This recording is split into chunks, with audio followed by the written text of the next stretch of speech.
अब हम अपने दूसरे टॉपिक पे आ जाते हैं कि chemo receptors. What are chemo receptors? Chemo receptors मैं आपको बता चुकी हूँ, nervous regulation of blood pressure में दो रिसेप्टर रिफ्लेक्सेस होते हैं, एक बैरो रिसेप्टर हो जाते हैं और एक कीमो रिसेप्टर हो जाते हैं। बैरो रिसेप्टर आपके पास ब्लड प्रेशर मेंटेन करते हैं और कीमो रिसेप्टर्स जो हैं वो आपके पास chemical composition of blood, partial pressure of carbon dioxide और ऑक्सीजन उसको मेंटेन करते हैं। कीमो रिसेप्टर्स की लोकेशन किधर है? कीमो रिसेप्टर्स के दो ग्रुप होते हैं, एक सेंट्रल ग्रुप होता है और एक पेरिफेरल ग्रुप होता है। जो सेंट्रल ग्रुप होता है वो ब्रेन में प्रेजेंट होता है और जो पेरिफेरल ग्रुप है ब्रेन में भी किधर, वेजोमोटर सेंटर के करीब ये प्रेजेंट होता है। और पेरिफेरल जो आपके पास है वो आपके पास कैरोटिड एंड आयोर्टिक बॉडीज में प्रेजेंट होता है, साइनस नहीं, बॉडीज। आप बैरोरिसेप्टर में कैरोटिड साइनस पढ़ के आए हो और इधर जो है लोकेशन वो है कीमोरिसेप्टर की कैरोटिड बॉडीज। जो आपके पास सेंट्रली जो ग्रुप है कीमोरिसेप्टर्स का जो ब्रेन में प्रेजेंट है वो सेंसिटिव होता है टू इंक्रीज और डिक्रीज इन पीएच और partial pressure of carbon dioxide.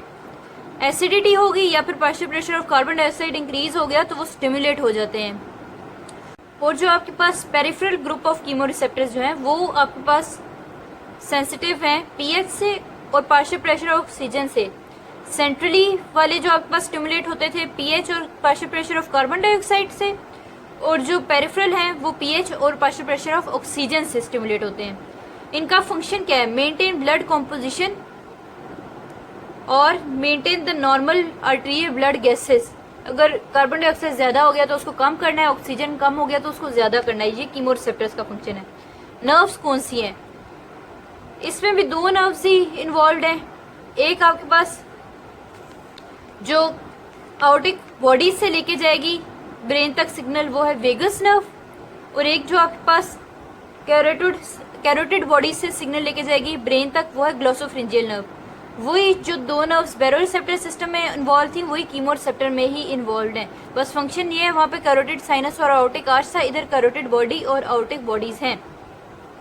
ग्लोसोफ्रिंजियल nerve होगी कैरोटिड बॉडी से लेके जाएगी और वेगस नर्व आयोटिक बॉडी से लेके जाएंगी।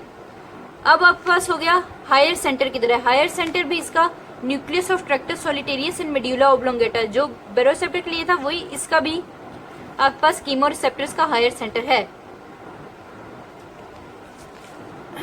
अब हम कीमोरिसेप्टर्स का थोड़ा डिस्कस कर लेते हैं कि कीमोरिसेप्टर्स फंक्शन। अच्छा जी, बिस्मिल्लाहिर्रहमानिर्रहीम। अब लेट्स डिस्कस के कीमोरिसेप्टर्स जो हैं आपकी रेगुलेशन ऑफ ब्लड प्रेशर कैसे करते हैं। ठीक है, इधर मैं आपको बता चुकी हूँ पहले कि आपके पास जो पेरिफेरल कीमोरिसेप्टर्स हैं वो आपके पास डिक्रीज्ड ऑक्सीजन अमाउंट से सेंसिटिव होते हैं और पीएच से सेंसिटिव होते हैं। जब भी आपके पास डिक्रीज्ड ब्लड प्रेशर हो जाएगा, ठीक है, आपके पास डिक्रीज्ड ब्लड प्रेशर होगा तो ऑब्वियसली आपके टिश्यूज़ में जो है ऑक्सीजन सप्लाई जो है, जो आपका ऑक्सीजन सर्कुलेट हो रहा है वो भी कम हो जाएगा, आपके ऑक्सीजन टिश्यूज़ को कम ऑक्सीजन मिलेगा। ठीक हो गया।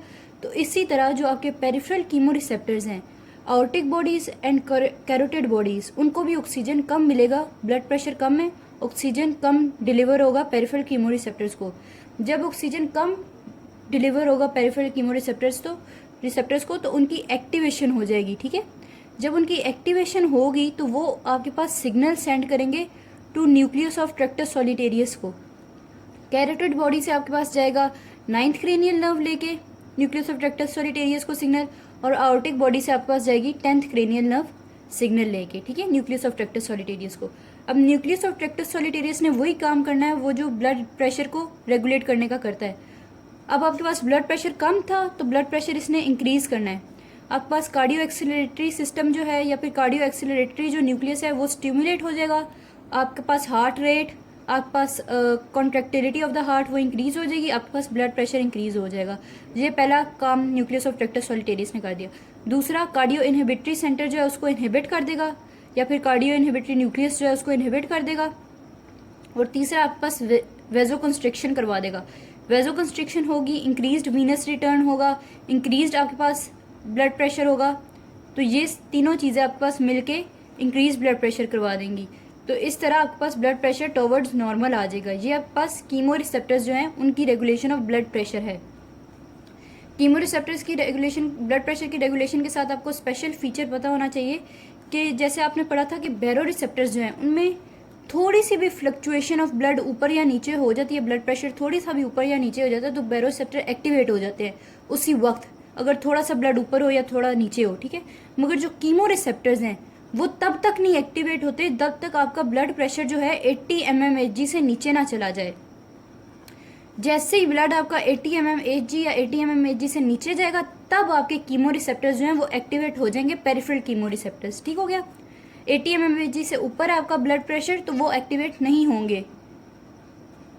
ये आपके पास डिफरेंस है बैरोरिसेप्टर और कीमो रिसेप्टर्स का, कि बैरोरिसेप्टर जो है थोड़ी सी भी फ्लक्चुएशन हो तो एक्टिवेट हो जाते हैं, मगर जो कीमो रिसेप्टर है जब तक 80 mmHg से नीचे ब्लड प्रेशर नहीं जाएगा तो कीमो रिसेप्टर ने एक्टिवेट नहीं होना। तो ये आपके पास पूरी वर्किंग है कीमो रिसेप्टर्स की।